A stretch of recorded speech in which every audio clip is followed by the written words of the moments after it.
Hey everyone, Mah-Dry-Bread here. Pokemon Black with only one Maractus was an insanely highly requested solo run with a pretty strong Pokemon. Let's follow that up with a solo run with a more difficult one. Today's the day that we figure out would I be able to beat Pokemon Platinum with a team of only one Kecleon. So I'm sure you've seen my Gen 3 Kecleon runs in the past, but this is going to be pretty different. Like always, we're a normal type that changes into whatever type move hit us last. We've got a good bit more attack than special attack, and great special defense, but outside of that, our stats aren't great and we're really slow. Now this is Gen 4, and the moves are split between physical and special on a per move basis, rather than just along the lines of type. I figure that Kecleon is going to perform very differently because of that. By level up, there's a lot of cool moves like Substitute, Shadow Claw, Ancient Power, and Psybeam. I figure we're probably going to focus hard on the physical moves this time, so Feint Attack is going to be a lot better than in previous runs. This is going to really help us in some of the early fights. By TM, we have an incredibly wide variety of TMs that we can learn. A lot of them are special, so we might not get the best use out of them, but we can still get some solid moves like Aerial Ace, Brick Break, Dig, and even Drain Punch. It really is a shame that our special attack is so low, or I'd for sure grab Thunderbolt. Maybe it'll be worth it anyway. Like always, I'm writing the script as I go through the challenge, so all this part is being written before I've started. Everyone comment down below and guess if I can win or not.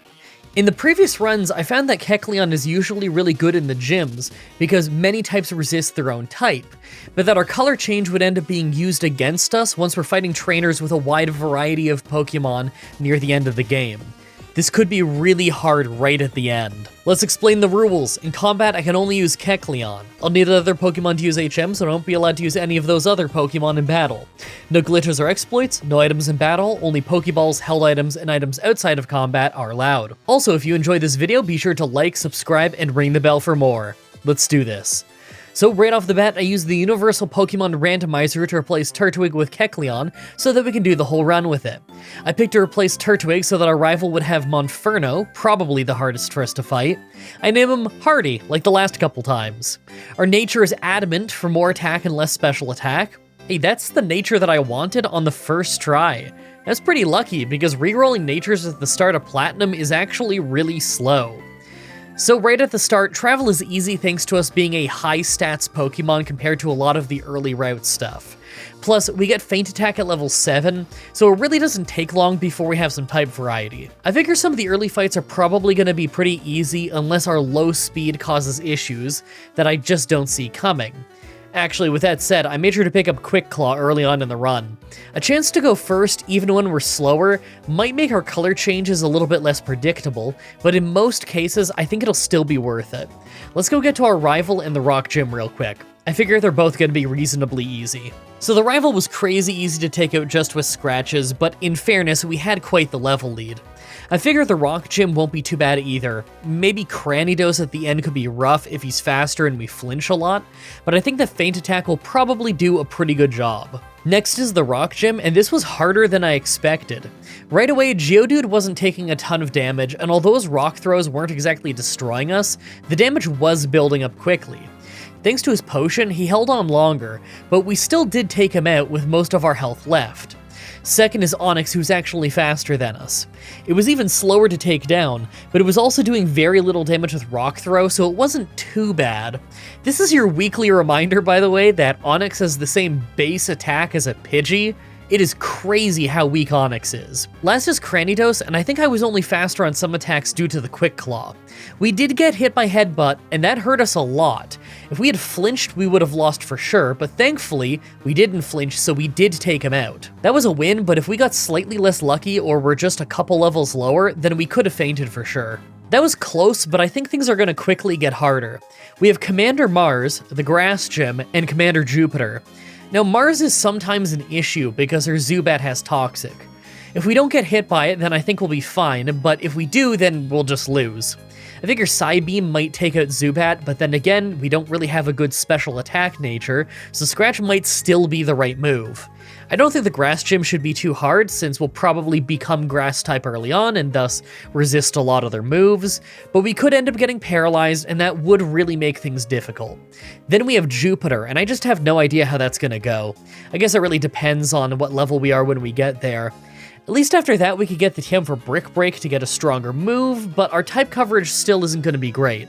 I think I'm gonna keep fighting every trainer while I travel. I'm probably gonna need to. I might even hold off on Brick Break. Who knows? Maybe I won't even need fighting until after I already have Drain Punch. Okay, so we lucked out at Mars, and she used a Bite instead of Toxic, so Zubat was pretty easy. Purugly traded scratches with us after her Fake Out, and although we did take a decent chunk of damage, we were just slightly stronger and got the win. Next is the Grass Gym, and now that we have Slash, we're hitting really hard. We ended up getting hit by a magical leaf partway through the fight to turn to Grass type, and paralyzed her near the end, but we would have had to have gotten super unlucky with paralysis to have actually lost. Our high special defense really kept us from getting hurt very much in this fight. It's always nice when the Grass Gym goes well, because this can be pretty hard sometimes. Last is Jupiter, and we actually ended up taking a lot of damage because of Skuntank. We turned Dark type early, got poisoned off Poison Gas, then got Smokescreen to lose accuracy. I mean, that could have gotten pretty bad, but her health was already low and we have Feint Attack. That move doesn't miss, so we just finished her off with it.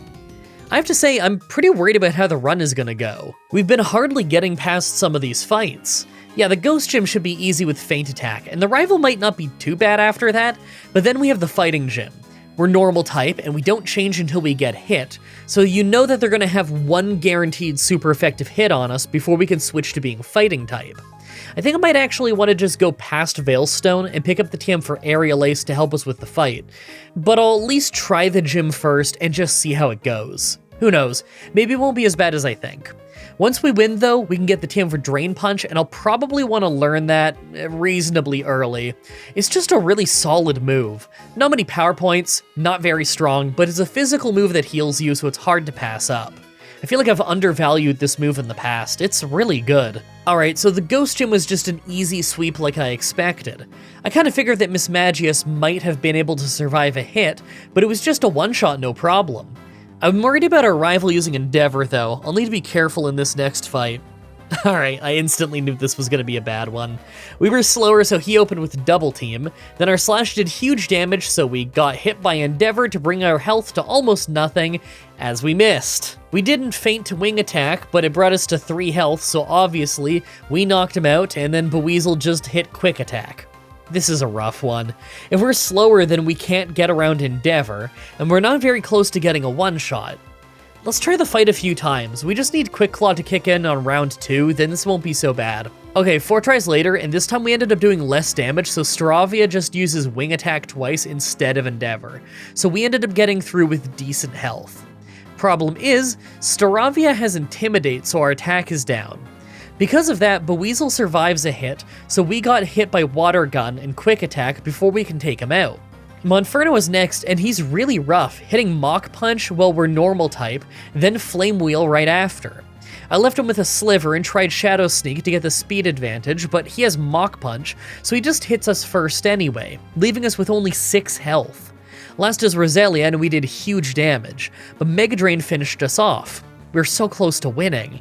I actually need to level up a bit. This is brutal.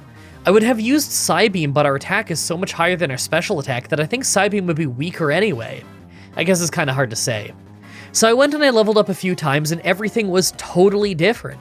Staravia is a one-shot on the first try, Monferno was only 2 hits instead of 3, so he took a lot less damage, Buizel was a one-shot, and we had way more health against Roselia, so it wasn't an issue either. Now I need to go fight every trainer on my way to the fighting gym, because that might be a really hard one. So first try at the fighting gym actually goes a lot better than I expected, mostly just thanks to good luck. I used Substitute right away, but our first 2 Pokemon missed Rock Tomb, so nothing happened as we slashed away at Lucario. That's where I found that we actually don't change type when our Substitute gets hit, so we got to keep our same type attack bonus against Lucario. It would have been a 2-shot, but Drain Punch then healed Lucario and changed us to fighting type, so although we did well, we still fainted. Hey, that's fine. If we did that well, then I bet Aerial Ace could get us a win. So next try, and it turns out that we really don't need those 2 rock tombs to miss, because they can't take out our substitute, so they would have done nothing in the first place. I suddenly feel a little bit less lucky.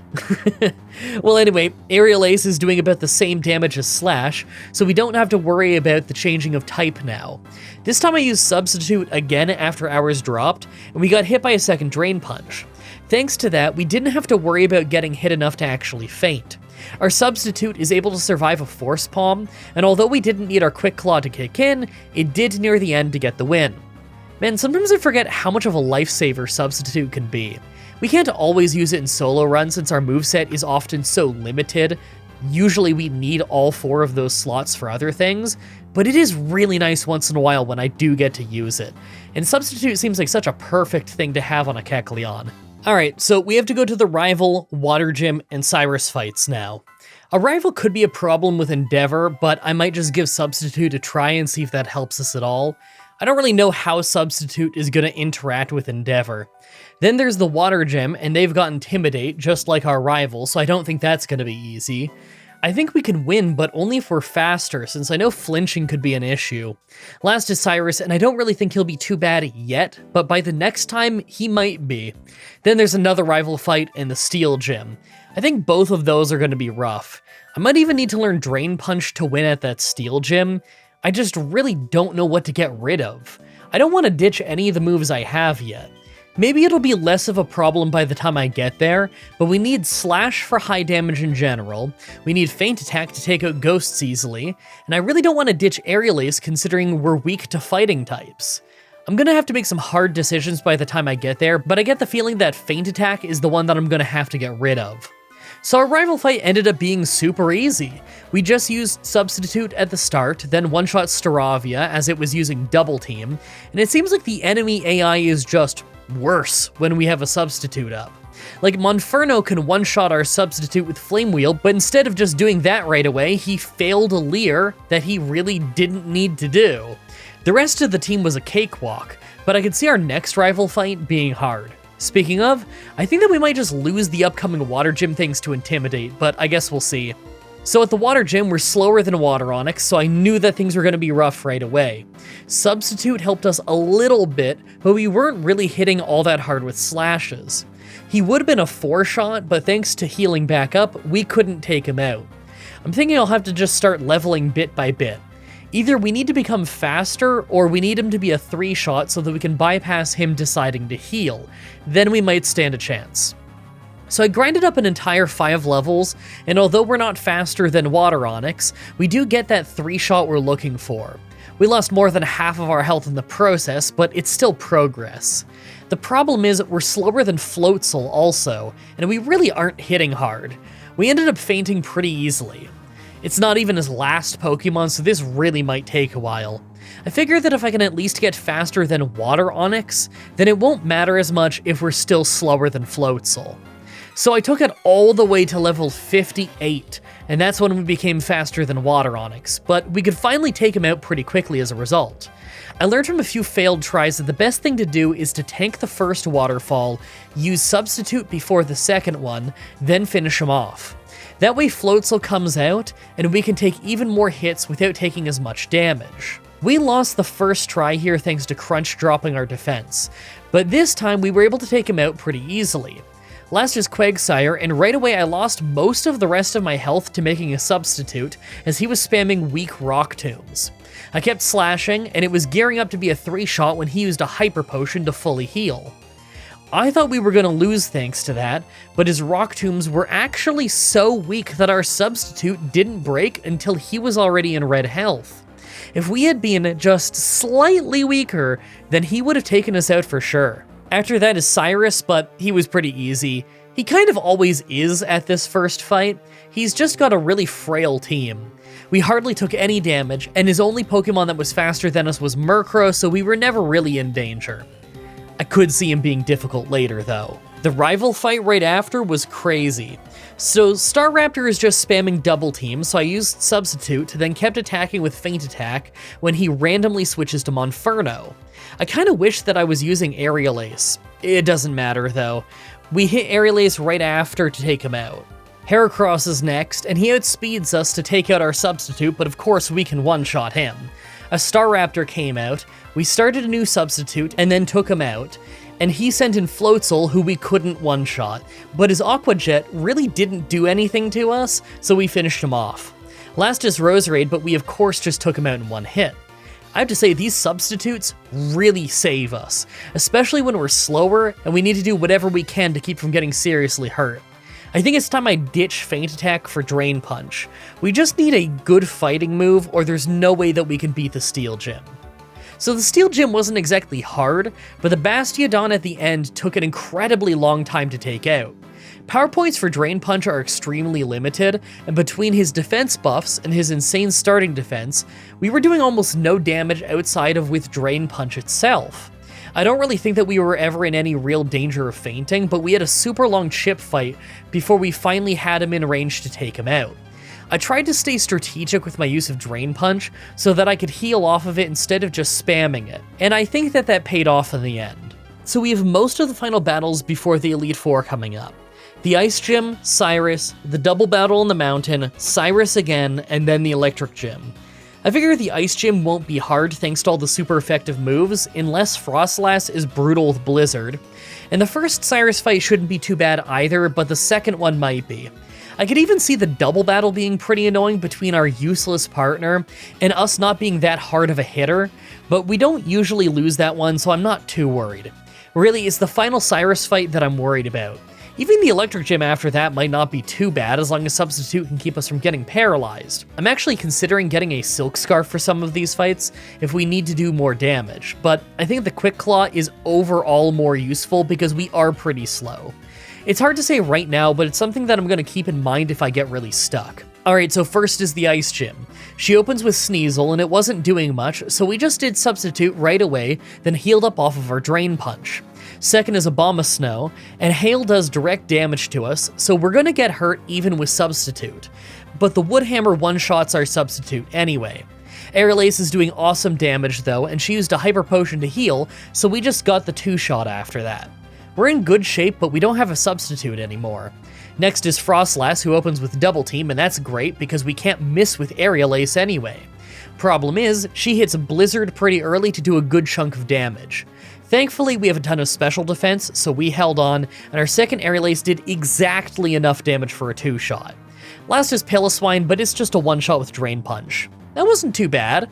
If Frostlass had used Blizzard twice, then I think we could have been in trouble. After that is the second from last Cyrus fight, and it was pretty easy on the first try, although Honchkrow did hit kinda hard with Drill Peck.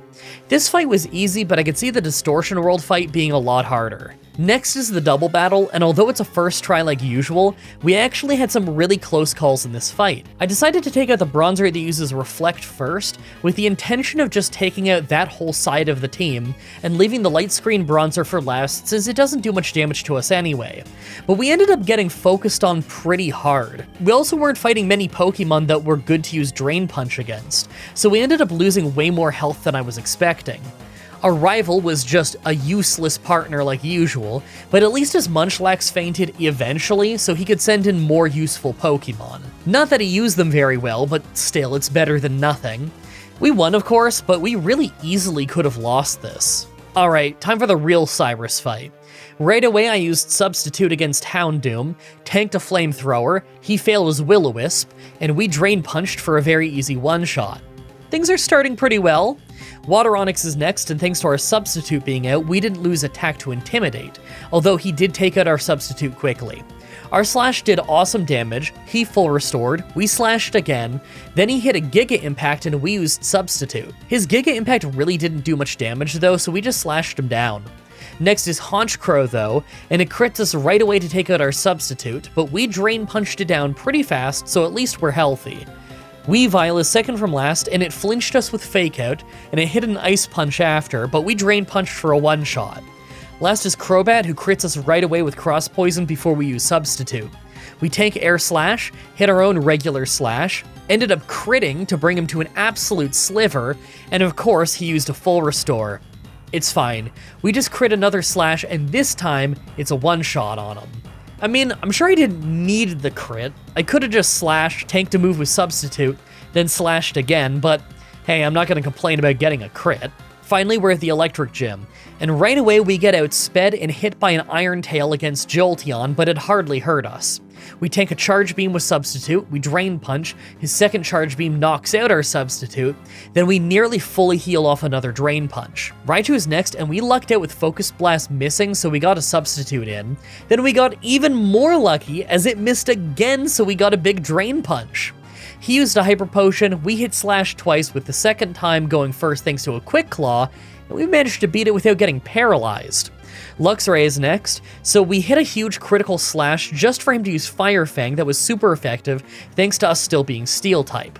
Weirdly enough, our Substitute didn't break, so we got to slash twice to nearly knock him out. He finished off our Substitute finally, but we finished him off right after. Last is Electivire, so I played it safe and used Substitute right away just for his Fire Punch to one-shot it, so I guess that isn't gonna work. I switched to Drain Punch, but he went first and hit for big damage, changing us to Fire type. Our Drain Punch took him to what looks like half health, but the second one left him with a sliver, so he got to eat a berry and hit Giga Impact. That doomed him though, since it made him lose a turn, so we easily just slashed him to finish him off. Great fight! Alright, we're on the road to the end of the game, and I'm not really sure how things are gonna go. I could see the last rival fight being pretty hard since he has a lot of fighting moves. We might even want to wait until we get hit by a fighting move before we use Substitute, just so that we at least change from being normal type to help prevent them from then using fighting moves and one-shotting our Substitutes. It's so awkward calling our Substitutes Substitutes when the move is also called Substitute, by the way. What's a better name for them? Copies? Dolls? There's probably a name for them in the community that I just don't know because I'm not at all tapped into the Pokemon community. I'm not sure. Let me know in the comments what you think. Anyway, after that is the Elite Four, and although I'm not super worried about them, I do think that Cynthia herself will be pretty hard. We tend to do a lot worse against well-balanced teams, and she does indeed have a well-balanced team. Let's see how the rival goes before I get ahead of myself, though. Maybe it won't be as bad as I think. Wow. First try went awful. So I used Substitute right away just for it to get taken down in one hit by close combat. Now that drops Staraptor's defense, but we're still slower, so we took a second close combat to drop to low health and turn into a fighting type. Even with 2 defense drops, our Slash was not a one-shot, so on the third round he outspeeds us and finishes us off with Aerial Ace. Okay, maybe next time I'll try just not using Substitute early on, and I'll use Drain Punch instead to try and stay healthy. Maybe I can make this work. So I try again, this time using Drain Punch from the start. It went much better, with us taking him down with half of our health left and as a flying type instead. Problem is, he sent out Floatzel next, so even though I used Substitute, we're weak to his Ice Fang, so he took it out pretty quickly. Eventually, we ended up tanking one of his Ice Fangs to turn into an Ice type, but we've been using Drain Punch to try and stay healthy. Once we're an Ice type, he used Brick Break to make us Fighting type and nearly take us out before we made him faint. This is not going well. He sent out a Snorlax next though, and not only are we Fighting type, we crit our Drain Punch to get a one-shot that healed us an absolute ton. Infernape is after that, so I hit Aerial Ace for big damage. He missed a Focus Blast, and I just realized I'm pretty sure that I called it a Monferno earlier when it was already an Infernape. That's not in my script, I just remembered that while I was talking. We took him out. Second from last is Heracross, who hits a huge close combat before I one-shot him, and last is Roselia, who we thankfully are also able to one-shot. We had some real close calls on that one. Now that we're at the Elite Four, let's take a look at our stats. I love how high our attack and special defense are, and even our regular defense isn't too bad. Our high special attack is slightly more than half as much as our regular attack, so I very much do not regret my decision to focus only on physical moves, and our speed is pretty low, but it's a little bit better than I was expecting. I figure at least the first few parts of the Elite Four won't be so bad, but I went and picked up a Silk Scarf just in case. I figure that if we need to, we could always slap Return on and a Silk Scarf to get some wins in place of having to level up to get those wins. I also have a Fist Plate, so I can make Drain Punch stronger if I need to. I'm really hoping I can win the rest of the run without having to grind or use rare candies, but we'll see how it goes. Make your final guesses on if we can win this or not. Let's do this. First is Bug Trainer Aaron. So first is Yanmega, who U-turns instantly into Vespiquen as we're setting up Substitute. We use Aerial Ace to take out Vespiquen fast, as she was just using Defense Order and full restores. Yanmega then came out just to get taken out quickly, as it was using Double Team and our moves don't miss. Third is Drapion though, and it really messed us up. We hit a decent Drain Punch as it was finishing off our Substitute. Then it got us with a super effective Aerial Ace to change us to Flying type. We nearly took him out before his berry, and then he Ice Fanged us for a super effective move, then turned us to a Poison type with Cross Fang, and it almost took us out. We finished him off, but then Scizor survived a critical hit just hardly, crit us with Iron Head to take us to 1 health. We Drain Punched again as he full restored, but then he switched to Heracross, who was faster than us and took us out. That went so much worse than I expected, and I don't think it's something that Return would save us on. We need to be faster and for Aerial Ace to be stronger. I'll level a bit, this might not take too long. We're close to winning in 1 less hit on a few of those exchanges. I really don't like how much they can juggle our type to keep getting super effective moves in though. They've got some wide type variety in their attacks. So I try again at level 78, and this instantly goes completely differently because Quick Claw gets us to use Substitute first, as he's just using Double Team, so we don't become a Bug type right away. Because of that, he uses U-turn to switch to Heracross after a full restore. We don't change to Bug type since our Substitute is up, and Heracross just gets one-shot by our Aerial Ace. That helps a ton. Us being normal type is why he sent him in early. After that is Vespiquen, but she never lands a hit, and once she's down, he sends in Scizor. We keep Drain Punching as he takes out our Substitute, and we finished him off early. Drapion is next, and we fought him for ages as he kept switching between Ice Fang and Cross Poison. I'm just happy we didn't get frozen or poisoned, or this would be over. We beat him after hitting him 1,000,000 times because of his full restores, but we were never in much danger. Last is his already hurt Yanmega, and we finished him off. That went pretty well, I guess. Second is Ground Trainer Bertha. Right away is Whiscash, so we just use Substitute as Aquatail misses, then we keep Drain Punching and Slashing. It goes great, but she starts a Sandstorm and that hurts us directly, so we're taking damage. Second is Gliscor, and she quickly takes down our Substitute and then Earthquakes us, although turning us into Ground type at least prevents the Sandstorm damage. It did keep Slash from finishing her off though, so she could full restore and hit us before we took her out. Rhyperior is after that though, and although we were hitting hard with Drain Punch, it wasn't a 2-shot, so we ended up getting taken out by Earthquake and Avalanche. Okay, I'm gonna use a Fist Plate for more Drain Punch damage, then maybe I could win. Or would the Silk Scarf be better to help take out Gliscor? Not sure. I'm gonna try the Fist Plate more, I think that's gonna help more. So I tried the fight a few more times due to unlucky crits, and although Whiscash usually goes fine, Gliscor ends up critting us so often. Finally on this try it didn't, but we still took it out with really low health left. We could take out Rhyperior this time just thanks to the Fist Plate, but we still have terrible health. Next is Hippowdon, and we were doing okay damage, but really not as much as I wanted. We got incredibly lucky, and she spammed Yawn with us waking up really early to take her out without taking much damage, but last is Golem, and we ran out of Drain Punches fast as she used a full restore to make us lose right at the end. It was tragic. Well, I have another PowerPoint up that I really should have just used earlier. I'm gonna use it and level up to level 80 and then try some more. Okay, so this actually took us quite a few tries, but thanks to Slash critting on Gliscor, we got hit way less. We actually had a longer Rhyperior fight this time due to dropping her into berry eating range, but Golem came out earlier due to us being Ice type from Avalanche and her having Fire Punch. Because of that, we had to use our Drain Punch earlier, but last was Hippowdon and it couldn't hurt us that much. The fight was a mess, but we finally won. This Elite Four has been a lot harder than I expected so far. Third is Fire Trainer Flint. This fight was completely different, with us being able to stay healthy the entire fight pretty easily with Drain Punch. For the first time in the Elite Four, they're not able to juggle our type between a bunch of things they're super effective against, so it went fine. We even ended the fight with full health thanks to our Drain Punches doing such a good job. Let's switch that out for a Silk Scarf though. Somehow I doubt the Fist Plate's gonna help us much against the Psychic Elite Four member. Fourth is Psychic Trainer Lucian. It took a few tries to figure out how I want to do this one. First is Mr. Mime, and he seems to always open with Reflect, so we just hit slash, he full restores, we slash again, he hits a really weak Psychic to turn us into a Psychic type, then we use Substitute, tank Thunderbolt, and finish him off with a really weak Drain Punch. This way we waste a lot of time, so Reflect isn't much of an issue. Espeon takes out our Substitute with a Shadow Ball as we hit a big slash, then Reflect wears off. We take huge damage from the second Shadow Ball, but we can finish her off with another slash now. Bronzong is next, so I go straight for Drain Punches as he's using Calm Mind and then Psychic. It really doesn't do much damage to us though, so we ended up healing a bit more than we got hurt by the time that he faints. For Gallade, we take a bit of damage off Leaf Blade, and we actually got a one-shot with Aerial Ace.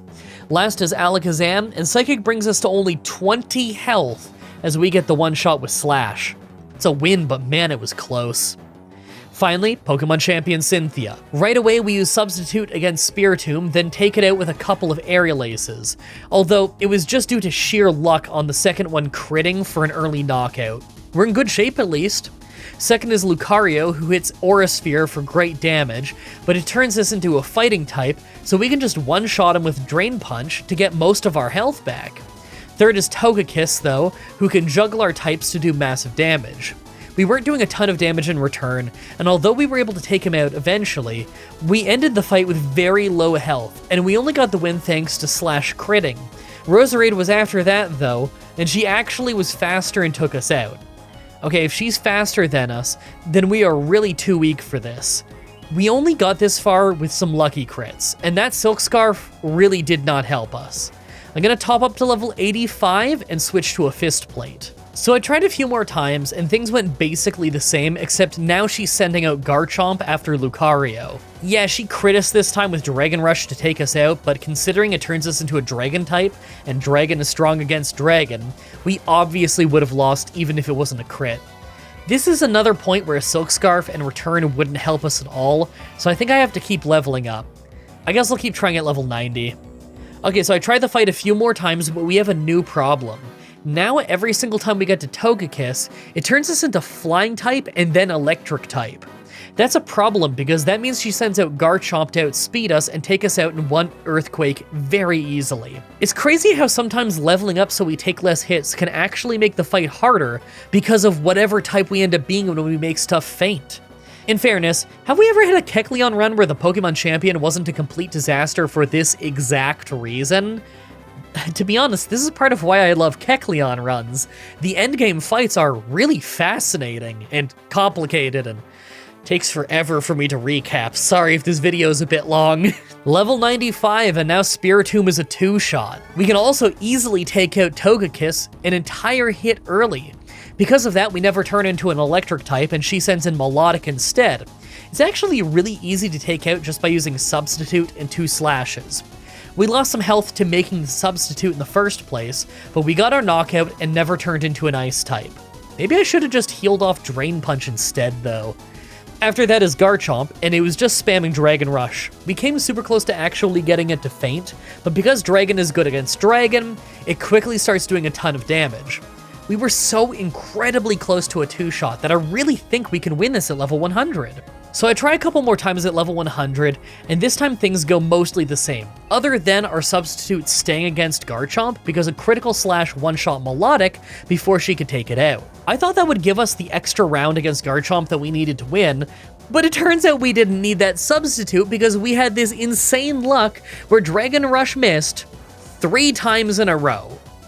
To be honest, I don't think we even needed it to miss once. We already know we can survive 2 Dragon Rushes, the Substitute alone would have saved us. Last is Roserade, but we're faster and can one-shot her, so we just won the whole fight with nearly full health. Why is it we're only given amazing luck when we don't need it anymore? All 3 Dragon Rushes could have hit us, and as long as we didn't flinch, we would have won anyway. Well, that's about what I expected. The gyms were pretty good overall, and the champion was a total mess. It was fun though. Kecleon is just a really fun Pokemon. I look forward to trying this in Gen 5. I really hope you guys like that run. The next Pokemon Challenge should be up next week on Saturday like usual with Pokemon White 2 with only 1 Pikachu. That kind of rhymed. Almost. I haven't used Pikachu in ages. I wonder how that's gonna go. It's probably gonna be a nightmare.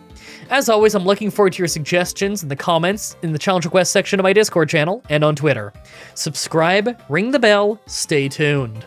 Outro time. Okay, at the time that I'm recording this, it is 2:30 in the morning on the 24th of April, which means that for those of you watching this super early over on Patreon, my April streamathon is still going on. Like me right now doing this voiceover, I still need to do like 7 more streams before it's over, but I haven't missed a single day, which I'm very surprised by. It's been a lot of fun. It's been an enormous amount of extra work, but it's been a lot of fun. For those of you who are watching this video the moment it goes out on YouTube, though, then I think this one goes up right after April is over. And so if you didn't catch the streamathon, well, guess what?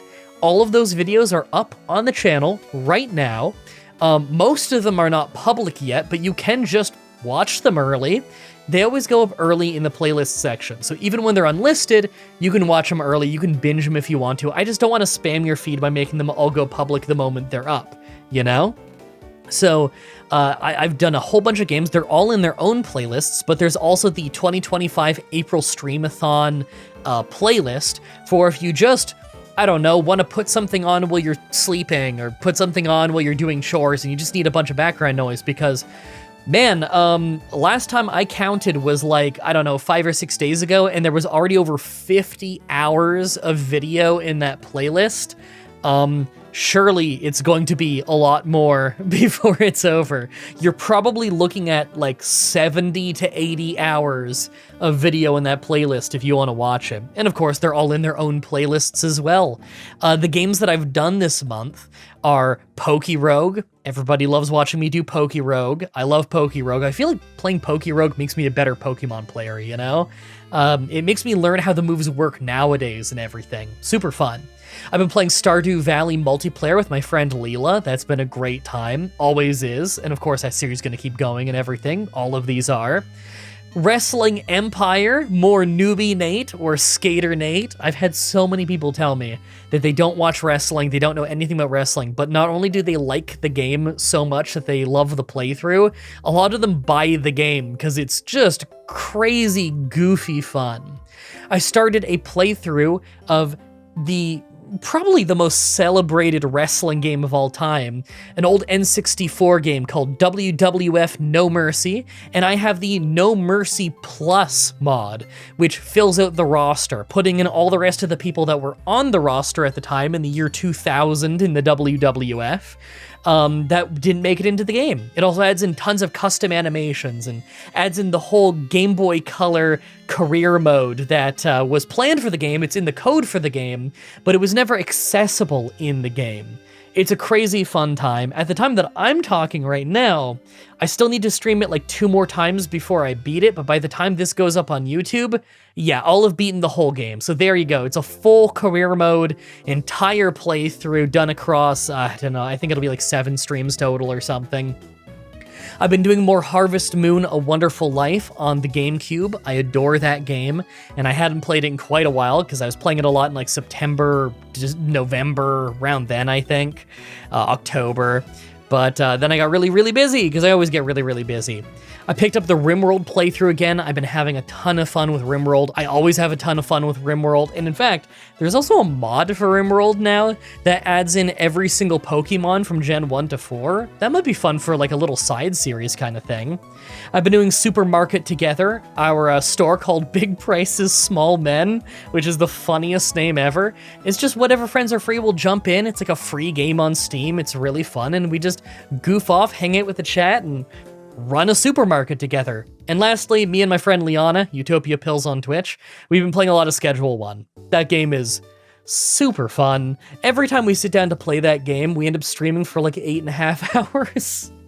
Some of that is pre-stream, which doesn't go up in the video because it's not us playing the game, it's us just like messing around and hanging out with the chat, but like, seriously, I'm looking at this first VOD of it is 6 hours. Where's the second one? Let me scroll. There's the second one. The second one is almost 7 hours.